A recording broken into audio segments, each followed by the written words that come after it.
सोनू गर्मियों की छुट्टियों में अपनी नानी के घर गया हुआ था। वहाँ वो खूब मस्ती किया करता था। उसका एक दोस्त था मोनू।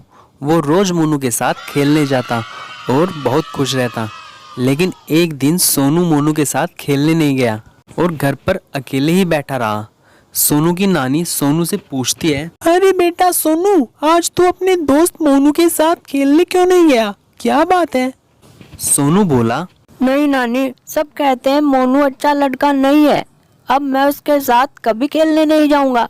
सोनू की नानी सोनू को बहुत समझाती है, बेटा जैसा हम सोचते हैं ऐसा ही सही नहीं होता और उसने तेरे साथ थोड़े ही कुछ गलत किया है। लेकिन सोनू नानी की एक बात नहीं मानता। फिर सोनू की नानी कहती है, चलो अच्छा, तेरी मर्जी, चल मैं तुझे एक कहानी सुनाती हूँ।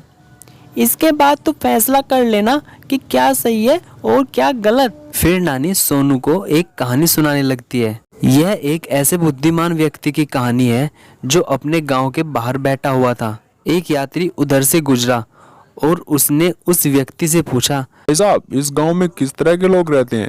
क्योंकि मैं अपना गांव छोड़कर किसी और गांव में बसने की सोच रहा हूं।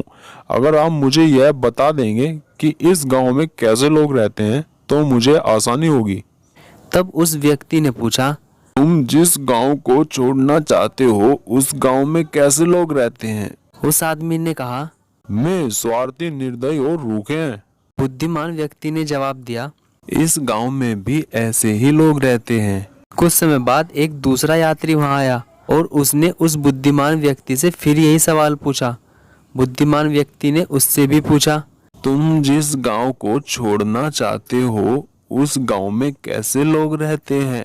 उस यात्री ने जवाब दिया, अरे वहाँ के लोग विनम्र, दयालु और एक दूसरे की मदद करने वाले हैं। तब बुद्धिमान व्यक्ति ने कहा, इस गांव में भी तुम्हें ऐसे ही लोग मिलेंगे। तो इस कहानी से हमें क्या शिक्षा मिलती? आमतौर पर हम दुनिया को उस तरह नहीं देखते जैसी वह है, बल्कि जैसे हम खुद हैं वैसे देखते हैं। सोनू की समझ में आ गया कि वो मोनू को बिना बात ही गलत समझ रहा था।